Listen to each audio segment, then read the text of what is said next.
দেখো আজকে আমাদের তো টপিক হলো হাইড্রোজেন বর্ণালী। তো বর্ণালী গত ক্লাসে আমরা শিখছি আসলে বর্ণালী কি, তাই না?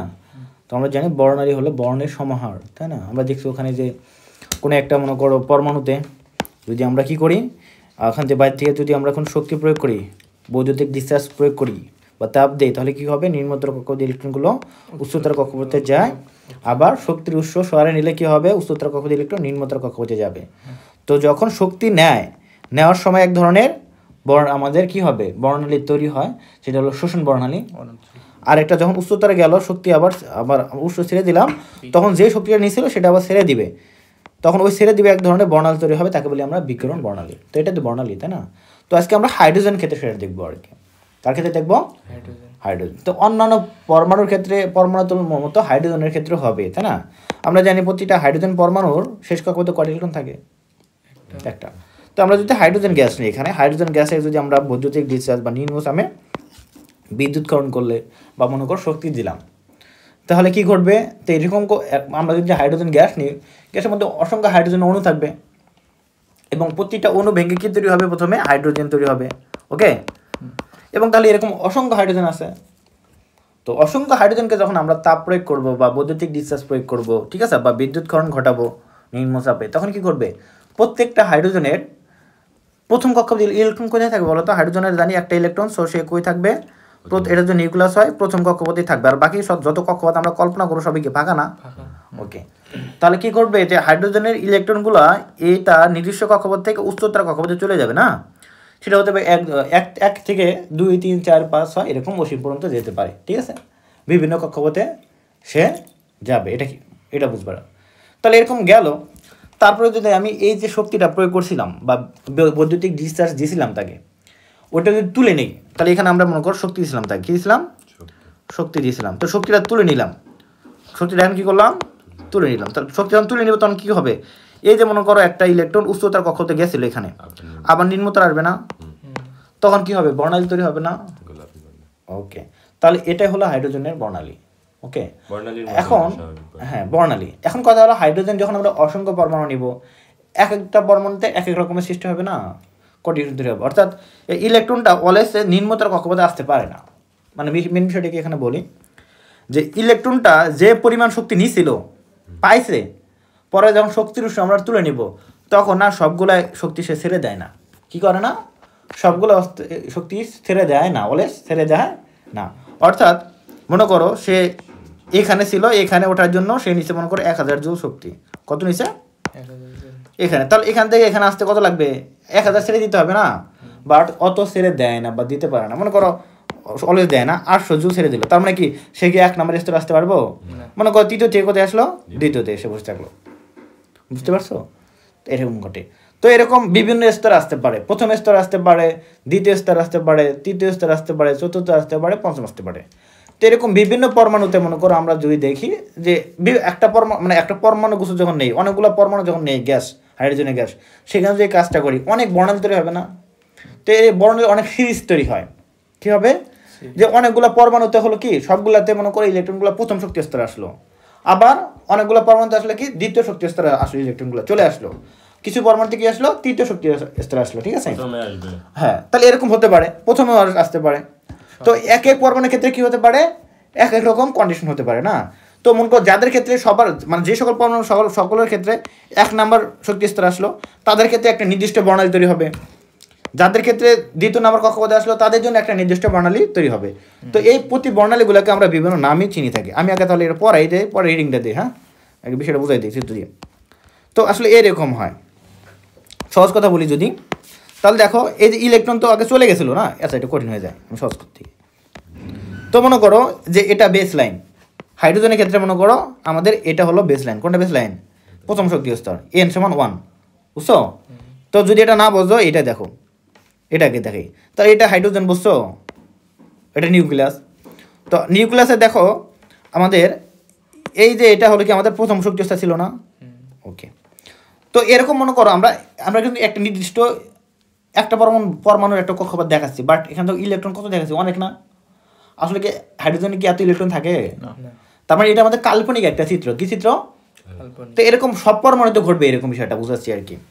তো মনে করো যদি এমন হয় যে এই যে আমরা তাপ প্রয়োগ করছিলাম এই কক্ষপথে ইলেকট্রন চলে গেছিলো উপরের দিকে অসীম এমন চলে গেছিলো, তাপ উষ্ণ যখন অপসারণ করলাম ইলেকট্রনগুলো কি চলে আসবে না আগের জায়গায়? এখন মনে করো ইলেকট্রনগুলো তো বিভিন্ন কক্ষপথ থেকে 2 থেকে আসতে পারে, 3 থেকে আসতে পারে, 4th, মানে একে আসবে, মানে একের উপরে যত কক্ষপথ আছে এর উপর থেকে আসবে। মনে করো যদি একে আসে, কোথায় আসবে? বিভিন্ন শক্তি স্তর থেকে ইলেকট্রনগুলো যদি একে চলে আসে, দেখো বিভিন্ন শক্তি স্তর দিয়ে দিলাম, এটা দেখো 1 নম্বর 2 নম্বর 3 নম্বর 4 নম্বর 5 নম্বর 6 নম্বর, 6 থেকে 5 থেকে 4 থেকে 3 থেকে 2 থেকে, তাহলে কয়টা থেকে আসবে? যদি 1 নাম্বার কক্ষপথে আসবে মানে এর উপরে যা আছে সবগুলো থেকে আসতে পারে। তাহলে এই উপরের কক্ষপথ থেকে যদি আমাদের সবগুলো যদি একে আসে তখন যে বর্ণালী সিরিজ তৈরি হবে তাকে বলবো আমরা লাইমেন। কি বলবো? লাইমেন সিরিজ বলবো। কি বলবো বলো তো? লাইমেন সিরিজ বলবো। ওকে, আমরা তখন লাইমেন সিরিজ বলবো। ওকে, বুঝতে পারছো? এখন দেখো যদি 2-এ আসে তখন কি বলবো? দেখো এই যে এটা কোন নাম্বার কক্ষপথে আসছে? যদি উপরের মানে 2 আসছে মানে 3 থেকে শুরু হবে, 3 4 5, উপরের কক্ষপথ থেকে যদি ইলেকট্রন কত আসে? 2-এ আসে, তখন বলবো আমরা বামার সিরিজ। কি বলবো? তখন আমরা বলবো বামার। ওকে ওকে, যদি এইভাবে 3-এ আসে তখন কি বলবো? প্যাশন। কি বলবো? Passion series. 4-এ আসলে কি বলবো? ব্র্যাকেট। কি বলবো? 4-এ আসলে বলবো ব্র্যাকেট। এই যে 4-এ আসে কি বলবো? ব্র্যাকেট। দেখো উপর থেকে কোথায় আসছে? 4 নাম্বার কক্ষপথে আসছে ব্র্যাকেট, এই দেখো 4, তাহলে এই সমান 4-এ আসছে। আর 5-এ আসলে কি বলবো? ফান্ড। কি বলবো? দেখো উপরের থেকে মানে 6 থেকে, মানে উপর থেকে কোথায় আসছে? মনে করো 5-এ আসছে, এটা কি বলবো? ফান্ড। 6 7 থেকে 5-এ গেছে, এটা কি বলবো? ফান্ড বলবো বা ফুন বলবো। ঠিক আছে, ফান্ড ফুন যেটাই বলো। তাহলে আমরা দেখলাম যে আসলে লাইন কয়টা দেখলাম? 5টা আমাদের সিরিজ দেখলাম। যদি উপরে মানে আমাদের ইলেকট্রনগুলো যে মনে করো শক্তি নিয়ে উপরের দিকে উঠে গেল উপর কক্ষপথে, এবং শক্তি অবসান করার পর যদি সবগুলা ইলেকট্রনগুলো যদি একে আসে বিভিন্ন কক্ষপথ থেকে তখন বলবো লাইমেন। 2 আসলে বলবো বামার, 3 আসলে বলবো ব্র্যাকেট, 4-এ আসলে বলো কি বলবো? 3-এ প্যাশন, 4-এ ব্র্যাকেট, 5-এ হলো ফোন বা ফান্ড। বুঝতে পারছো? 6 থেকে আসলে ওকে, 6 থেকে 5 এরপর আর নাই, এই 4টা সিরিজ হয়, 5টা হয়, এরপর আর আমাদের সিরিজ নাই। ওকে, তো এখন আমরা দেখবো একটা নামগুলো মুছতে রাখবো। এখানে যদি আবার দেখাই তাহলে দেখো উপরে থেকে, উপরে যে কোনো জায়গা থেকে, অসীম থেকে হতে পারে, এই যে অসীম থেকে দিছি, ঠিক আছে, যে কোনো জায়গাতে আসলে যদি একে আসে সেটা কি হয়ে যাবে? লাইমেন। 2 আসলে, 3-এ আসলে প্যাশন, 4-এ আসলে, 5-এ আসলে ফান্ড। এখন মনে করো আরেকটা জিনিস বোঝাই দিই তোমাদের, নামটা আগে মুছতে করে দিই নাকি? নামটা আগে মুছতে করে দিই। নামটা কীভাবে মুছতে হবে? একটা আমরা ছন্দ মনে রাখবো। লাইমেন বাবার পাশে, তো বলছিলাম না, পাশে বেলুন ফুটাচ্ছে, ফুলাচ্ছে, না? তা লাইমেন বাবার পাশে বেলুন ফুলাচ্ছে বা ফাটাচ্ছে, তো ফাটাচ্ছে দিতে পারো, ফাটাচ্ছে। লাইমেন মানে কি? লাইমেন। বামার মানে কি? বাবার মানে কি? বামার। ঠিক আছে, বা মার। লাইমেন মানে লাইমেনই থাকবে। তারপরে কি হবে এখানে? পাশে মানে কি? প্যাশন। প্যাশন। বেলুন মানে কি? লাইমেন বাবার পাশে প্যাশন, বেলুন মানে কি বলো তো? ব্র্যাকেট। ফুলাচ্ছে বা ফাটাচ্ছে মানে কি? ফান্ড বা ফন্ড, যেটাই বলবো। ঠিক আছে, তাহলে এইগুলো ঠিক আছে। যদি তাহলে উচ্চতর কক্ষপথ থেকে যদি 1-এ আসে লাইমেন, 2-এ আসে বামার, 3-এ আসে প্যাশন, 4-এ আসলে ব্র্যাকেট, 5-এ আসলে ফান্ড। বুঝতে পারছো? উচ্চতর কক্ষপথ থেকে আসবে। তা লাইমেনের ক্ষেত্রে আসতেছে 1, তার উচ্চতর কক্ষপথ মানে কি? 2 3 4 যা আছে। বামার মানে কি? এটা তাহলে 2 আসবে, 2-এ কোথা থেকে? তাহলে উপর দিকে আসবে, 3 4 5 এরকম। ঠিক আছে, বুঝতে পারছো বিষয়গুলা? কোনো সমস্যা আছে? বুঝতে পারছো? ক্লিয়ার? কনসেপ্ট ক্লিয়ার না হলে কিন্তু সমস্যা, কনসেপ্ট ক্লিয়ার করতে হবে এখানে। ওকে, তো এইগুলা কিন্তু বুঝতে পারছো নাকি? এখন একটা জিনিস দেখি, এখন এটাও ক্লিয়ার করে দিই। দেখো যখন ইলেকট্রনগুলো কোথায় আসবে? উচ্চতর কক্ষপথ থেকে লাইমেন সিরিজে আসবে, প্রথম কক্ষপথে, ঠিক আছে, তখন যে বর্ণালী তৈরি হবে না, মানে উচ্চতর কক্ষপথ থেকে নিম্নতর কক্ষপথে আসলে কি হবে? বিকিরণ বর্ণালী তৈরি হবে না? মানে তখন যে বর্ণালীটা তৈরি হবে সেটা হবে কি বলতো? আল্ট্রাভায়োলেট রে। কি সেটা আমরা দেখতে পাবো না, অতি বেগুনি রশ্মি। কি হবে? অতি বেগুনি রশ্মি। বুঝতে পারছো? এখন বামার যেটা আছে সেটা হবে দৃশ্যমান। কি বলতো? দৃশ্যমান। বাকি যা আছে সবই কি? আইআর রশ্মি। আইআর মানে কি? ইনফ্রারেড রে বা অবলোহিত রশ্মি। কি বলতো? অবলোহিত রশ্মি। এখানেই তো দৃশ্যমানের ভেজাল বোঝাতেছে। এখন কথা হলো এই যে আমরা বললাম যে প্রথম একটা বললাম কি, আমরা বললাম লাইনম্যান, বললাম কি ইউভি, এটা বললাম কি দৃশ্যমান। ওকে, আমরা যেটা দেখি। ওকে, তারপরটা কি বললাম আমরা আইআর, তিনটা, তারপর তিনটা কি বলতো আইআর। আইআর কে আমরা দুই ভাগ করি, কয় ভাগে? একটা হলো নেয়ার আইআর, আরটা বলতো ফার আইআর। কি বলবো? আর ফার আইআর, ঠিক আছে? নিকটবর্তী আইআর, একটা হলো ফার আইআর। বুঝতে পারছো? ক্লিয়ার? ওকে, এখন একটা জিনিস দেখো, তরঙ্গ দৈর্ঘ্য এই যে নিয়ার বলতেছে আর ফার বলতেছে কিসের উপর ভিত্তি করে? নিয়ার মানে এর তরঙ্গ দৈর্ঘ্যটা ছোট, আর ফার মানে তরঙ্গ দৈর্ঘ্যগুলো কি হবে অনেক বড় বড় হয়। আমরা জানি যে আল্ট্রাভায়োলেট রে তরঙ্গ দৈর্ঘ্য কি সবথেকে কম, তারপরে দৃশ্যমান আরো বেশি, ধীরে ধীরে বেশি হয়ে থাকে না? মানে উপর দিকে যাচ্ছে তরঙ্গ দৈর্ঘ্য কি হচ্ছে, ধীরে ধীরে বেড়ে যাচ্ছে, তরঙ্গ দৈর্ঘ্য বাড়তেছে। বুঝতে পারছো? তরঙ্গ দৈর্ঘ্য বাড়তেছে মানে কম্পাঙ্ক কমতেছে। ঠিক আছে, মনে থাকবে? ওকে, ক্লিয়ার? এগুলোর সমস্যা আছে? আচ্ছা, তো আমরা আগে একটু রিডিং দেই, দেন তারপর শিখাবো নাকি? আগে শিখে দিব, রিডিংটা পরেও দেওয়া যাবে। আগে শিখায় দাও। আচ্ছা, এটা হাইড্রোজেনের ক্ষেত্রে খালি প্রযোজ্য নাকি অন্যান্য মৌলগুলো? আমরা এটা হাইড্রোজেন পরমাণু ক্ষেত্রে পড়তে শুধু। এটা বোরের মডেলটা শুধু হাইড্রোজেনের বর্ণালী ব্যাখ্যা করা যায়, অন্য বর্ণালী না, এটা শুধু হাইড্রোজেনের বর্ণালী আমরা করতেছি, অন্য ক্ষেত্রে না। এটা বর্ণালী তো শুধু হাইড্রোজেনের। এর আগে তো পড়ে আসলাম বিভিন্ন ধরনের বিভিন্ন পরমাণু ক্ষেত্রে তৈরি হয়, এটা আমরা হাইড্রোজেন বর্ণালী শুধু পড়তেছি। এখন দেখো এগুলো বুঝতে পারছি নাকি? তো এখানে দেখো যেটা বলি, আমি একটু বলি দেই। হাইড্রোজেন একটা তো ইম্পর্টেন্ট। হাইড্রোজেন ইম্পর্টেন্ট একটা মৌল, ছোট মৌল। তো দেখো এখানে দেখো, তাহলে হাইড্রোজেন স্পেকট্রাম মানে হাইড্রোজেন বর্ণালী, তো যেগুলো বললাম যে একইভাবে হাইড্রোজেন গ্যাসের মধ্যে নিম্নচাপে বিদ্যুৎকরণ ঘটালে গোলাপি রঙের একটি দ্যুতি তৈরি হয়। এই দ্যুতিকে স্পেকট্রোস্কোপে পর্যবেক্ষণ করলে কতগুলো রঙিন লাল গোলাপি আলোক রেখা সিরিজ দেখা যায়। এই আলোক সিরিজ হলো হাইড্রোজেন বর্ণালী। মেয়েলিকে যদি বস্তু, এখানে আমি যদি বলি এটা, এই যে এখানে আমাদের হাইড্রোজেন যে বর্ণালী তৈরি হয়, বা আমি যদি সূর্য আলোক নিয়ে যদি মনে করো, এটা যদি তুমি একটা যে স্পেকট্রোস্কোপের মধ্যে দেখো, তাহলে কি হবে এখানে প্রিজম নাকি? হ্যাঁ, প্রিজমই এটা তো বলতে পারো, এটা প্রিজম না। তো প্রিজমের মধ্যে দিয়ে দিলে কি হয় বলো তো, আমাদের কোনো একটা সূর্য আলো যে প্রিজমের মধ্যে দিয়ে পাস করা হয়, সেখানে আমাদের দৃশ্যমান আলো রূপে সেটা কি হয় আমাদের দেখা যায়। প্রত্যেকটা রোল মানে কালারে, মানে বিভিন্ন তরঙ্গ দৈর্ঘ্যের আলোগুলো কি হবে আলাদা আলাদা হয়ে যাবে, এই যেভাবে দেখা যাবে। ঠিক আছে, ওকে, তো এটা বলতে পারো। তাহলে এই যে স্পেকট্রোস্কোপের মাধ্যমে আমরা বর্ণালী বিশ্লেষণ করে থাকি। ঠিক আছে, বর্ণালী বিশ্লেষণকারী যন্ত্রের নাম কি? স্পেকট্রোস্কোপ। ওকে, তাহলে দেখো এখানে দেখো এই যে বিভিন্ন স্তরের তৈরি হলো, এগুলো নিয়ে এখানে আলোচনা করছে। ঠিক আছে, তো দেখো এই যে লাইম্যান সিরিজে কি বলছে, লাইম্যান সিরিজ, তার মানে এখানে একটা জিনিস মনে রাখতে হবে, এই যে কক্ষপথগুলো না, আমি একটু বলি যে এখানে যে কক্ষপথগুলো বললাম, তাহলে যে কক্ষপথে আসলো, যে কক্ষপথে আসবো, অলওয়েজ আমরা তাদেরকে বলবো N1। কি বলবো N1 বলবো, মানে যেখানে আমাদের ইলেকট্রনটা আসে সেটা কি বলবো, যেখান থেকে আসে সেটাকে অলওয়েজ আমরা কি বলবো N2। তো লাইম্যানের জন্য N2 হতে পারে কি 2, 3, 4, 5, বাকি সবগুলো হতে পারে, তাই না? ওকে, বামারের ক্ষেত্রে এখানে N1 কি বলতো 2, N1 সমান হলো 2, বাকিগুলো কি হবে 3 থেকে শুরু হবে, তাই না? বুঝতে পারছো? N1 আর N2 এর একটা বিষয় বুঝতে পারছো? N1 আর N2 এর কাজটা কোথায় আমি একটু পরে বলতেছি। তাহলে N1 মানে কি, যেখানে ইলেকট্রন আসতেছে, আর N2 মানে যেখান থেকে আসতেছে। বুঝতে পারছো? এটুকু ক্লিয়ার হয়েছে। এখন দেখো এই যে আমাদের হাইড্রোজেন বর্ণালী, এখানে এই বর্ণালী ব্যবহার করে বিভিন্ন ধরনের ইকুয়েশন করতে পারি। এখানে কম্পাঙ্কের ইকুয়েশন, শক্তির ইকুয়েশন, অনেক ধরনের আমরা অনেক কিছু সমাধান করতে পারি, সেটা একটু শিখবো আমরা। তার আগে দেখো এখানে দেখো যেটা বললাম, লাইম্যান, বামার, প্যাশেন, ব্র্যাকেট, ফার্ন। এখানে দেখো এটা কি, লাইম্যান মানে অতিবেগুনি, দেখলাম দৃশ্যমান, নিকট অবলোহিত, আর বাকি দুটো হলে কি ফার। ফার লেখা না, এখানে ফার লিখে রাখতে পারো না, অবলোহিত দুইটাই, এটা ফার লিখতে পারো, FAR, ফার। ওকে, এখন দেখো এই যে যে শক্তি স্তর আসবে তাকে বলা হয় কি N1।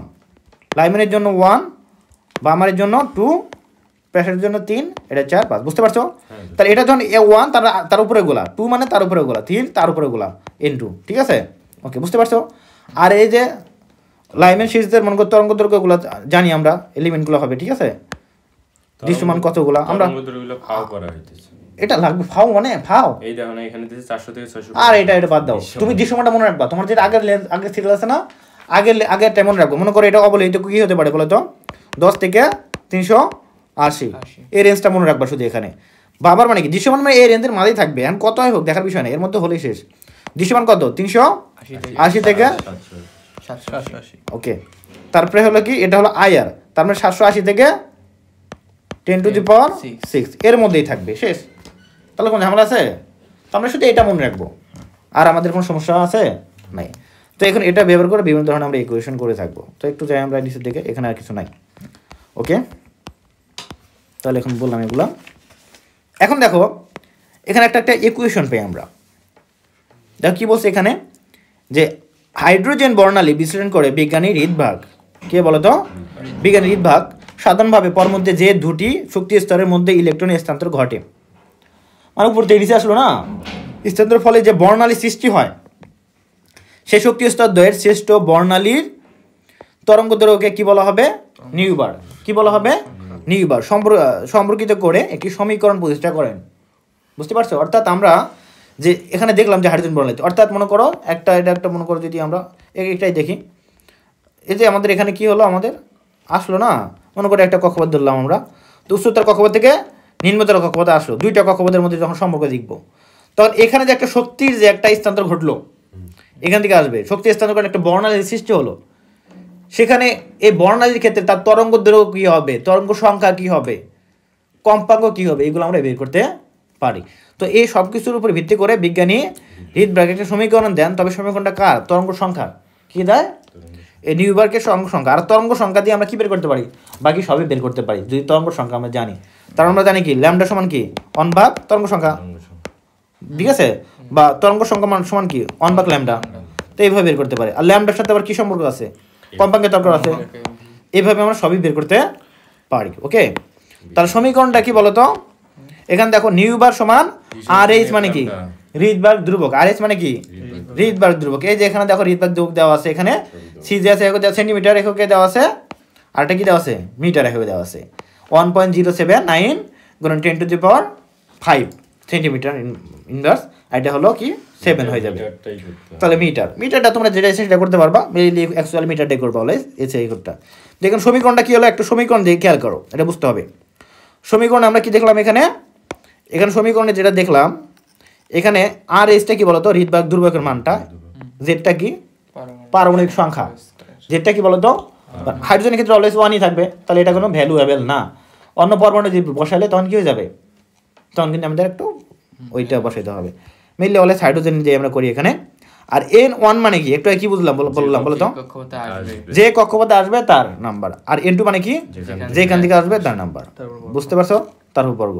এটার মাধ্যমে আমরা কি বের করতে পারি? এটা। এখন তোমরা কি এটার প্রমাণ জানতে চাও? এই সূত্রটা কেমন আসলো? আচ্ছা, যেহেতু একাডেমিক পড়তেছো তোমরা, শেখা উচিত নাকি? আচ্ছা, শিখে দিই প্রমাণটা। তার আগে দেখো, আচ্ছা আমি তাহলে সূত্রটা এর কেমন হচ্ছে আগে সবগুলো শিখেছে, সব প্রমাণ শিখতেছে, সমস্যা নেই। তো আমরা তো বুঝলাম সূত্র, প্রমাণটা একটু পরে শিখি। তাহলে এখানে দেখো এই যে বিষয়টা কি আসলে, তাহলে হাইড্রোজেন বর্ণালীর বামার সিরিজে বিভিন্ন রেখা বর্ণালীর তরঙ্গ দৈর্ঘ্য, যেমন বামারের কথা বলছে, বামার মানে কি? দুই আসবে, এই যে 2 নিয়ে করছে আর কি, কাজ করছে 2 নিয়ে কাজ করলে তাহলে কেমন হবে? মানে অলওয়েজ কি N1 মানে কি 2, বামার মানে কি N1 কত? মানে N1 মানে 2তে আসবে, মানে বামার। তার কি হতে পারে? আসবে কোথা থেকে? 2-তে, 3-এ থেকে আসতে পারে, তাহলে 4-এ থেকে আসতে পারে, 5-এ থেকে আসতে পারে, 6-এ থেকে আসতে পারে। যখন 3-এ থেকে আসবে তখন কি হবে? এই যে N2 মান কত হবে? 3, দেখছো? তারপরে কি হবে? এটা দিছে আর কি, বুঝতে পারছো? এটাই কোনটা দিলে কি হবে কালার, এটা বলছে আর কি। এক এক ধরনের কালার হচ্ছে, বুঝছো? কিন্তু সবই কি হবে? বামার মানে কি দৃশ্যমান, বামার মানে দৃশ্যমান। কিন্তু দেখো কক্ষপথ বাড়ার কারণে আমাদের কিভাবে বের হচ্ছে বলো তো? বিভিন্ন কালার হচ্ছে। এটা একটু পড়লা একটু বুঝলে আর কি, ঠিক আছে? ওকে, এখানে আমাদের এমন কিছু নাই, বুঝতে পারছো তো এটুকু? এখন দেখো যেটা লাগবে একটু, এই যে ভেরি ভেরি ইম্পর্টেন্ট একটা টপিক, নিচে দেখো স্টার দেওয়া আছে, একটু ডিপলি বুঝতে হবে। দীর্ঘতম তরঙ্গ দৈর্ঘ্য হয়, তরঙ্গ দৈর্ঘ্য দীর্ঘতম হবে যখন N কি হবে? N2 হবে ক্ষুদ্রতম, N2 ক্ষুদ্রতম। অর্থাৎ N2 কত হবে? দেখো অর্থাৎ N1 যদি 2 হলে 3 হবে, তাহলে N2 কি হবে? 2। অর্থাৎ N2 ক্ষুদ্রতম। মনে করো বামারের ক্ষেত্রে হলে জানি আমরা কি N1 ফিক্সড কত? 2। তাহলে যদি আমরা N2 কে ক্ষুদ্রতম করতে যাই কত হবে? 3। তার বড় তো 3, 4, 5 অসীম পর্যন্ত হতে পারে, ক্ষুদ্রতম কোনটা? 3 লাগবে। তাহলে দীর্ঘতম তরঙ্গ দৈর্ঘ্য পেতে হলে আমাদের কি করতে হবে? N2 কে অলওয়েজ কি হতে হবে? ক্ষুদ্রতম। এখন বলতে পারো যে কেন, বলতে পারো না তো ভাই কেন, এটা এর একটা সমীকরণটা খেয়াল করো। আচ্ছা ভাগ হয়েছে। ঠিক আছে, তরঙ্গ এটা কি দেওয়া আছে বলো তো? তরঙ্গ সংখ্যা না, তরঙ্গ সংখ্যা, তরঙ্গ সংখ্যা এবং তরঙ্গ দৈর্ঘ্যের মধ্যে সম্পর্ক কেমন? ব্যস্তানুপাতিক। তার কারণ আমরা জানি ভি নট সমানুপাতিক কি 1/λ। অর্থাৎ যদি আমাদের তরঙ্গ সংখ্যা বাড়ে তাহলে কি হবে? তরঙ্গ দেখো আমরা এখন সমীকরণটা এইভাবে লিখি, তাহলে ল্যামডা সমান 1/নিউ বার। তাহলে যদি আমার তরঙ্গ সংখ্যা বাড়ে ল্যামডা কি হচ্ছে? কমছে না? ওকে, তাহলে দেখো তরঙ্গ কখন বাড়বে? তরঙ্গ কখন বাড়বে? তা বাড়লে কিন্তু ল্যামডা কি হয়ে যাবে? কমে যাবে। তাহলে তরঙ্গ বাড়লে কমে যাবে, তা আমাদের লক্ষ্য কি? বাড়াবো তরঙ্গ দৈর্ঘ্য। তখন কি হবে? আগে দেখেছি কমালে কি হয়? তরঙ্গ সংখ্যা কমে। হ্যাঁ, আমরা যেহেতু এখানে প্রথমটা কি বলছি ইকুয়েশন, তরঙ্গ দৈর্ঘ্য বৃদ্ধি হলো। কখন বৃদ্ধি হয়? যখন তরঙ্গ সংখ্যা। আচ্ছা, তো এখানে দেখো তরঙ্গ দৈর্ঘ্য বৃদ্ধি হতে করতে গেলে আমাদের কি করতে হবে? নিউবার সংখ্যা কমাইতে হবে। আচ্ছা, এটা কিভাবে কমানো যায়? কমানো যাবে যখন কি হবে? এই জিনিসটার মান সর্বোচ্চ হবে, তাই না? এটার মান যদি সর্বোচ্চ হয় তখন এটা বিয়োগ গেলে কমে যাবে না মানটা? দেখো নিউবার মানে তরঙ্গ সংখ্যা যে জিনিসটা আছে এখানে, যদি আমাদের এটা থেকে বিয়োগ দিয়ে যদি এটা বেশি মানে বেশি কিছু যদি বিয়োগ দিতে পারি তাহলে ভ্যালুটা কমে যাবে না? মেনলি এখানে মনে করো আছে, মনে করো এই যে প্রথম অংশটা সাপোজ মনে করো 5, আর এখানে মনে করো অনেক কিছু তুমি বিয়োগ করতে পারো, তাহলে সর্বোচ্চ সংখ্যা একটা বিয়োগ করলে তো কি হবে? এই টোটাল জিনিসটার ভ্যালুটা কমে যাবে না? মানে এক্স এর মান যদি সর্বোচ্চ হয় তাহলে 5 এর মান সর্বনিম্ন, তার এই পুরোটার মান কি সর্বনিম্ন হবে না? তার মানে এই মানটা কি করতে হবে? বাড়াতে হবে। কির জন্য? ভিবারের মান এটা কমানোর জন্য, তাই না? আচ্ছা, তার মানে আমাদের এটা বাড়াতে হবে। এটা কখন বাড়বে বলো তো? এখন এটার মান কখন সর্বোচ্চ হবে? যখন ওইটার মান দেখো এন এর মান যদি আমরা যত বাড়াবো তত কি হবে? সংখ্যাটা ছোট হয়ে যাবে না? কিন্তু আমাদের লাগবে কি? সংখ্যাটা বড়াতে হবে। তার মানে কি সবথেকে বড় কি হবে? 2 3 সবথেকে ছোটটা। যদি ব্র্যাকেটের ক্ষেত্রে বলি, লাইমেনের ক্ষেত্রে বলি কি হবে? 2 হবে সবথেকে। আর ব্র্যাকেট হ্যাঁ, হলে 3, আর ব্র্যাকেট হলে 3 দিলে কি পাবো? সবথেকে বড় সংখ্যাটা পাবো, তাই না? তার সংখ্যা বাড়ালে নিচে ভাগ দিলে এটা বড় হয়ে যাবে। ঠিক আছে, বুঝতে পারছো? তো বামার হলে 3। ওকে, তাহলে লাইমেনের ক্ষেত্রে আমরা কত ধরবো? এখানে 2, 3 ও লাইমেনে 2, আর এখানে বামার ক্ষেত্রে 3। বুঝতে পারছো? এই জন্য যেহেতু বলছি আমরা এখানে কি বললাম, দীর্ঘতম তরঙ্গ দৈর্ঘ্য পেতে হলে যদি আমাদের কি হয়, n1 = 2 হয়, n1 = 2 হলে n2 সমান কি হবে? 3। তাহলে কি পাবো আমরা? তাহলে আমরা তরঙ্গ সংখ্যা কম পাবো আর তরঙ্গ দৈর্ঘ্য কি পাবো? বেশি পাবো। বুঝতে পারছো বিষয়টা? ইকুয়েশনটা এটা কি জন্য পড়লাম বলো তো? এটা আসলে এমসিকিউতে কোথায় আসে? এই কথাটা মনে উল্টো হয়ে যায়। দীর্ঘতম পেতে হলে কোনটা কি হবে? বুঝছো? অর্থাৎ দীর্ঘতম তরঙ্গ দৈর্ঘ্য হয় যখন n2 এর মান কি হয়? ক্ষুদ্রতম হয়। আবার দেখো পরটা দেখো, ক্ষুদ্রতম, দেখো বাকিগুলো পরে তো এত বুঝাইতে এত সময় লাগে না, এটা একটু জটিল। তো দীর্ঘতম তরঙ্গ দৈর্ঘ্য হয় মানে ক্ষুদ্রতম তরঙ্গ দৈর্ঘ্য কি বলতো? ক্ষুদ্রতম পাইতে হলে n2 এর মান কি হতে হবে? একটু বিষয়টাই। তারপরে এখন কি করতে হবে আমাদের? এই জিনিসটার মানটা কি করতে হবে আমাদের? বাড়াইতে হবে। এই জিনিসটার মান কি করতে হবে? অর্থাৎ আমাদের কি করতে হবে? আমাদের তরঙ্গ সংখ্যা বাড়াইতে হবে। বাড়ালে কি হবে? ল্যামডা কমে যাবে। তরঙ্গ সংখ্যা বাড়ানোর জন্য কি করতে হবে আমাদের? এই জিনিসটার মান কি ছোট করতে হবে না? এই জিনিসটার মান কি শূন্য কাছে নিয়ে যেতে হবে না? শূন্য কাছে কখন যাবে? যখন আমাদের n এর মান কি হবে? ইনফিনিটির দিকে যাবে, অসীমের দিকে যাবে, তাই না?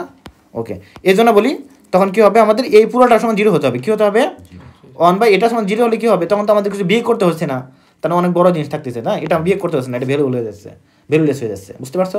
মানে এই জন্য কি হচ্ছে? তাহলে আমরা বললাম 1/n2 হ্যাঁ, 0 হইতো। তবে n2 এর মান সর্বোচ্চ হবে ইনফিনিটির দিকে, যাতে করে কি হয় বলো তো?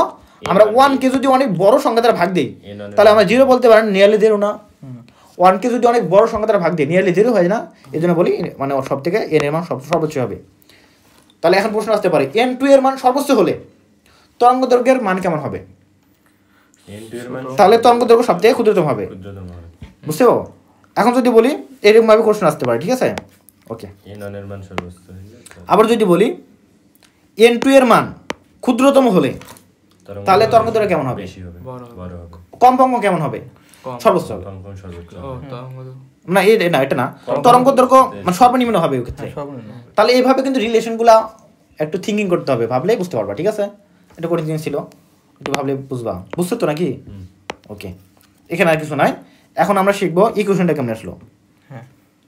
ওকে, দেখো এই যে ইকুয়েশনটা এখানে দেওয়া আছে, তবে একটু জটিল প্রক্রিয়া দেওয়া আছে, আমি একটু সহজ করে দিচ্ছি।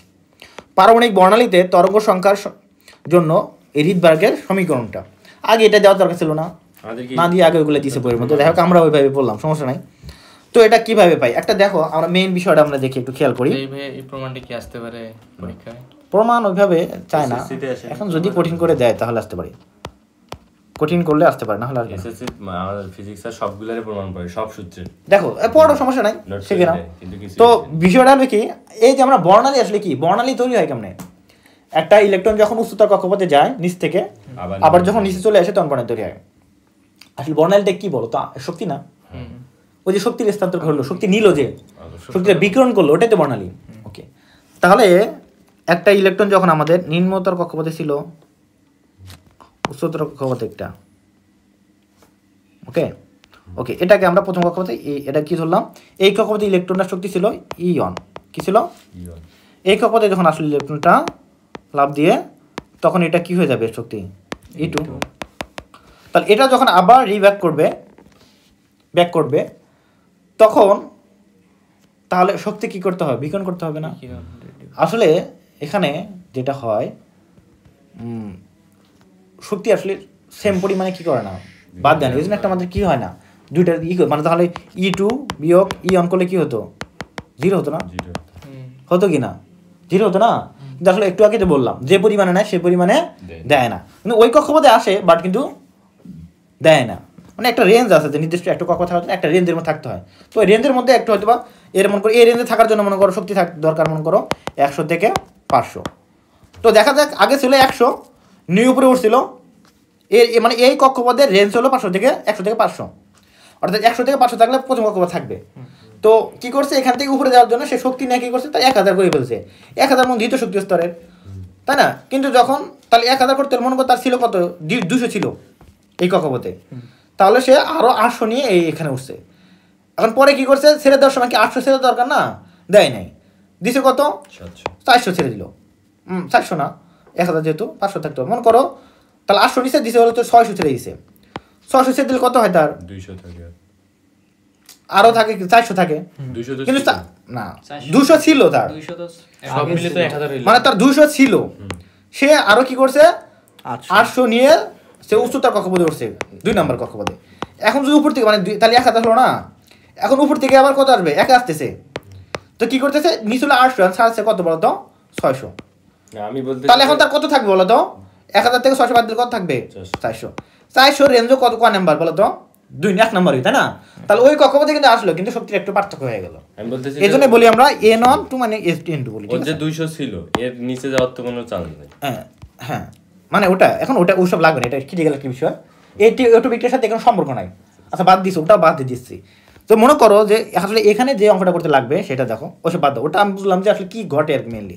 তবে আমাদের এই টপিকের ক্ষেত্রে এটা কোনো সম্পর্ক নাই। কথা হলো একটা ইলেকট্রন যখন এই একটা নির্দিষ্ট কক্ষপথে ছিল, আর এখানে একটা কক্ষপথ, আমাদের এটা সম্পর্কই বাদ, যে নিচ থেকে যে উপরে গেছিলো ওটা ভাবলামই না, ভাবলাম কি উচ্চতার কক্ষপথ থেকে এখানে আসলো, ঠিক আছে।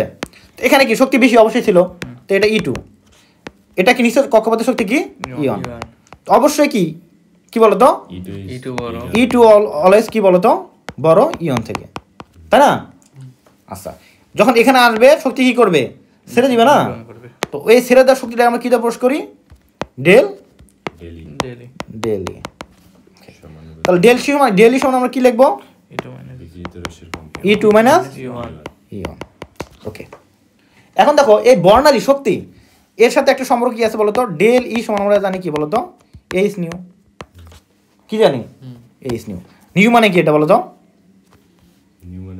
নিউ মানে কি, এইচ নিউ মানে কি বলতো, কম্পাঙ্ক, এটা পড়ো নাই, ডেল ই এই শক্তি সমান কি বলতো, এইচ নিউ। এটা হলো কি প্ল্যাঙ্কের ধ্রুবক, কি বলতো, এই যে একটু অঙ্গলা করে আসছো, করো না। ওকে, ইউ হলো কম্পাঙ্ক। আচ্ছা যখন কম্পাঙ্ক পাইলে তখন তো আরেকটা সমীকরণ পাও না, এইচ, এটা সমান লেখা যায় কি, সি বা ল্যামডা লেখা যায় না, তার কি দাঁড়াচ্ছে বলতো, সি এইচ বাই ল্যামডা বলো না। এখান থেকে দেখো আরো কত সমীকরণ চাইতে পারো, সি এইচ ইন্টু 1 বা ল্যামডা লেখা যায় না, বা সি এইচ এটা কি নিউ বার লেখা যায় না, তরঙ্গ সংখ্যা না, 1/λ সমান কি? তরঙ্গ সংখ্যা। বুঝতে পারছো? ক্লিয়ার? এটা নিউ নাকি মিউ?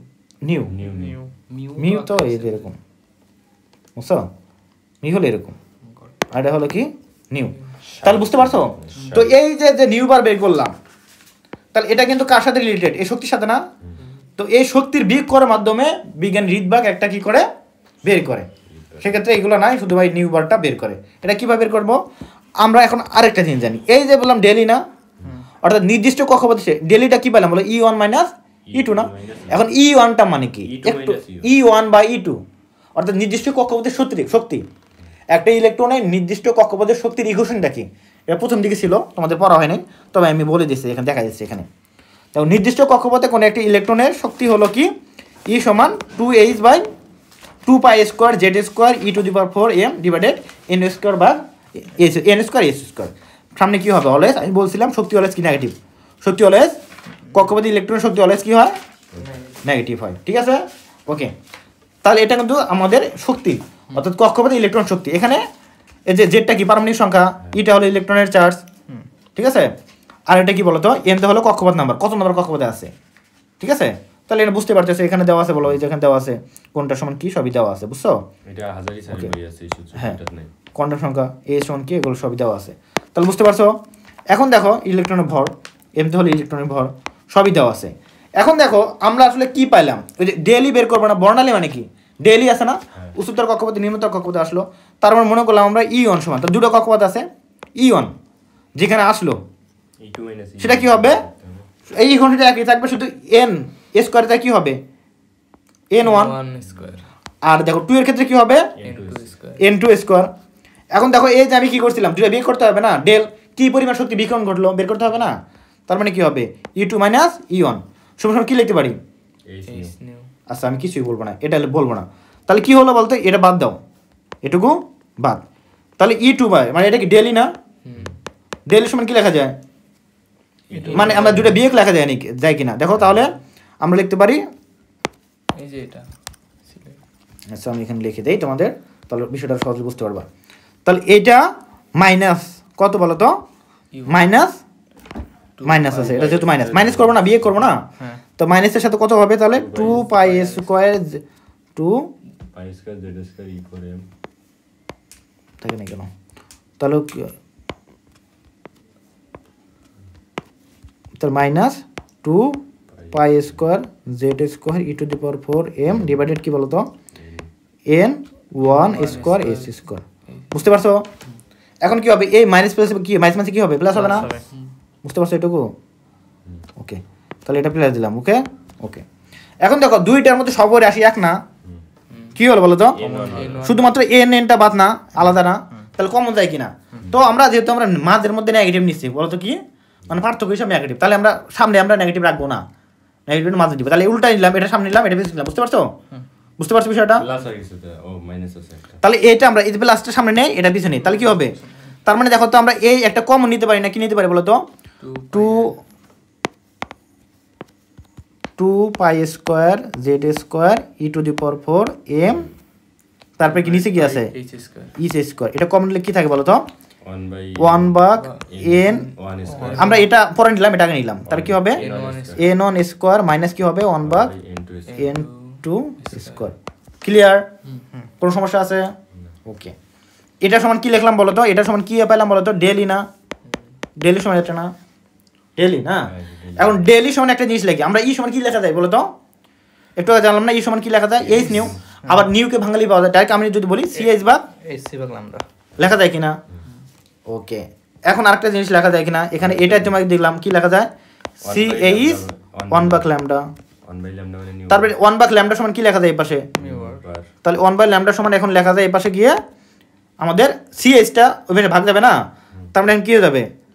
মানে এখানে কি ছিল আমাদের? এটা সমান কি লেখা যায়? সিএইচ ভাগ 1/λ। তাহলে এখন সিএইচটা ওই পাশে কি ভাগ হবে না, তাহলে লেখা যায় 2n square z² e⁴m n square. আর সিএইচটা কি হবে? এবারে ভাগ যাবে না, তারপরে কি হবে? সিএইচ। ওকে। আগে তো এখানে সরি এটা তো এইচ স্কোয়ার ছিল, আর একটা এইচ যা কি হবে? কিউ হবে না? তাহলে এটা কি হয়ে যাবে এখন? এইচ কিউব হয়ে যাবে। বুঝতে পারছো? তাহলে এটা তো আগেরটার মতো আগেটা থাকবে, n1 square minus 1/n2 square. ওকে, এখন দেখো এই যে 1/λ সমান কি লেখা যায়? নিউ বার লেখা যায়। তো নিউ বার সমান এটা লেখা যায়, তাই না? এখন কথা হলো এই যে যেটা লিখলাম এর মধ্যে দেখো একটা জিনিস যদি আমরা বের করে দিই, কি বলতো? এই যে জেড স্কোয়ার, কি বলতো? Z square. সবগুলা ধ্রুবক কিন্তু দেখো, সব ধরো দেখো এর মধ্যে শুধু দেখো 2n square E to the power 4m সবগুলো নির্দিষ্ট মান না, ফিক্স মান না। এন তো হলো কি যে কক্ষপথ নাম্বার একটা, মানে n square sorry n2 square 2r square, ও সরি 2πr স্কোয়ার, পাই তো ফিক্স না, 2π ফিক্সড এখানে, 2π স্কোয়ার ই তো মনে করি কি ইলেকট্রনের চার্জ ফিক্সড, আবার m তো ভর ফিক্সড, তার মানে কি বলতো এস কিউব সি। এগুলো ফিক্সড। তার মানে কি এখানে জেডটা যেটা ছিল ওটা আমি আলাদা দেখলাম, কি বলতো এখানে, আচ্ছা আমি ওই পাশে লিখে দিই এটা যাতে না মিলে আলাদা দেখার জন্য, n1 square minus 1/n2 square. তার এখানে কি দিলাম বলতো? Z square. ঠিক আছে, তাহলে দেখো এটা এটা সূত্র কিন্তু। এখন এই যে এটা সমান আমরা লিখতে পারি একটা ধ্রুবক সংখ্যা বের হয়, যেটা ক্যালকুলেশন যদি করো সবগুলো মান যদি বসাই দাও তাহলে দেখবো আমরা ওই যে আমরা রিড ব্র্যাক ধ্রুবকটা বললাম একটু আগে যেটা দেখলাম, তাহলে এটা কি আর এইচ, হাইড্রোজেনের ক্ষেত্রে R H into 1/n1 square minus 1/n2 square into Z. Okay, বুঝতে পারছো? তো এটা হলো এভাবে করছে, কিন্তু এখানে দেখো অনেক কিছু আসলে উল্টা পাল্টা মনে হতে পারে, যেহেতু এখানে বি করছে আবার এই যে বি সমান এইচ নিবে, এগুলো হয়তো বুঝতে পারো মানে সমস্যা হতে পারে। জেড স্কয়ার এই পাশে আছে, হ্যাঁ জেড স্কয়ারটা এই যে এখানে এটাতে সূত্র নাই, কে বলছেন? আরে ওটা ওই যে হাইড্রোজেন 1 না, হাইড্রোজেনের ক্ষেত্রে 1 সেক্ষেত্রে লাগে না। হাইড্রোজেনের জন্য তো লাগবে না। ঠিক আছে, তো ক্লিয়ার? কোনো সমস্যা আছে? কোনো কোনো সমস্যা আছে? বুঝতে পারছো? না এখন এই রিড ব্র্যাক ধ্রুবকের মানটা কত যেটা আমরা বললাম বুঝতে করতে হবে। এই দেখো লিগ্যাল মান কিন্তু আসলে এটা, কিন্তু পরীক্ষার মধ্যে যেটা দেওয়া থাকবে সেটাই আমাদের করতে হবে। দেখো কি বললাম এখানে আমরা 1.097, প্রতিটা দিন এভাবে কল আসলে হবে। হ্যালো, আসসালামু আলাইকুম। হ্যাঁ ওয়ালাইকুম আসসালাম। আমি একটু মানে পড়াচ্ছি তো, আমি যাবো এই একটু 10টা বাজবে আর কি যাইতে যেতে। হ্যাঁ ঠিক আছে, যাবো, যাইতেছি রাত্রে, বলছি ফোন দিছিল মনে হয়। ঠিক আছে, হ্যাঁ ওয়ালাইকুম আসসালাম।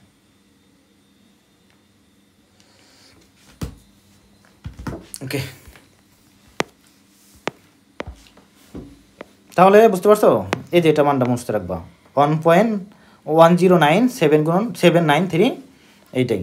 এটা কিছু তোমরা কী করতে পারো, এর সামনে যদি দশমিকগুলো বাড়াই দাও তাহলে 10⁵ হবে কখন? সেন্টিমিটার ক্ষেত্রে, আর 7 হবে মিটারের ক্ষেত্রে। ওকে, এখন এগুলো দিয়ে আমরা অঙ্ক করতে পারবো। তো হাইড্রোজেনের ক্ষেত্রে যে ডিমান্ডটা হয়ে যাবে এক হয়ে যাবে, সেক্ষেত্রে শুধু এটা হয়ে থাকে। বুঝতে পারছো? আর n1 মানে কি যেখানে আসবে, n2 মানে যেখান থেকে আসবে। এখন আমরা কিছু অঙ্ক দেখি, সমস্যা আছে কোনো? না অঙ্ক সব সহজ, এগুলো পাওয়া যাবে।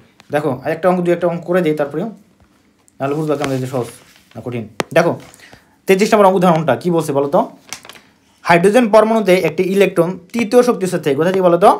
তৃতীয় শক্তি স্তর থেকে দ্বিতীয় শক্তি স্তরে স্থানান্তরিত হলে যে আলোক বর্ণালী বিকিরিত হয় তার তরঙ্গ সংখ্যা বের করো এবং তরঙ্গ দৈর্ঘ্য কত।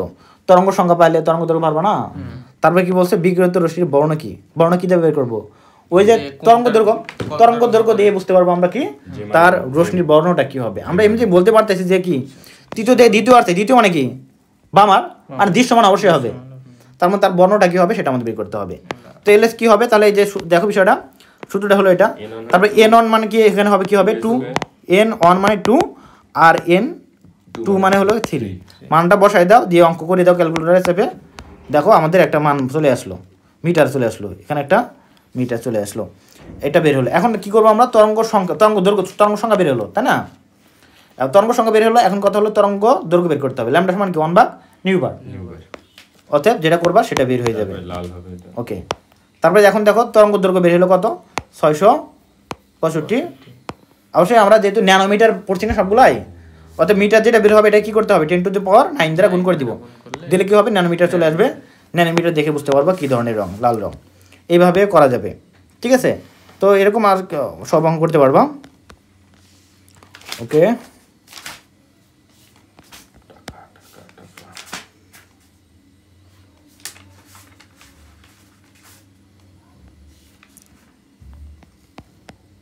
পারবে না? এই দেখো, এই যে একটা অঙ্ক দেখাই, এটা অন্যভাবে বলছে। তো হাইড্রোজেনের লাইম্যান বর্ণালী সারিতে, লাইম্যান বর্ণালী সারিতে রেখা সৃষ্টিকারী ইলেকট্রনের স্থানান্তর চতুর্থ শক্তি স্তর থেকে ঘটলে যে বর্ণালী বিকিরণ, যে রশ্মি বিকিরিত হয় তার তরঙ্গ সংখ্যা এবং N1 হচ্ছে 1, তরঙ্গ দৈর্ঘ্য বের করো। আর তার মানে কি লাইম্যান মানে কি বলো তো? N1 এন, তার মানে এন মানে কি হবে? 1 এখন বসাই তো অঙ্ক হয়ে গেছে। তাহলে অলওয়েজ কিন্তু তোমাকে বলবে যে 2 থেকে 3 আসলে 3 থেকে 4 এরকম বলবে না। লাইম্যান বলছে তার মানে 1 আর 4 থেকে আসছে। হ্যাঁ, এরকম মনে রাখতে হবে। কিভাবে আসবে বিভিন্ন অঙ্ক, তোমাদের কাজ হলো তাহলে এই যে অঙ্কগুলো দেওয়া আছে, উদাহরণগুলো তোমাদের অ্যাক্টিভিটি দেওয়া আছে 2.6 এর, এই সবগুলো করার চেষ্টা করবা, ঠিক আছে?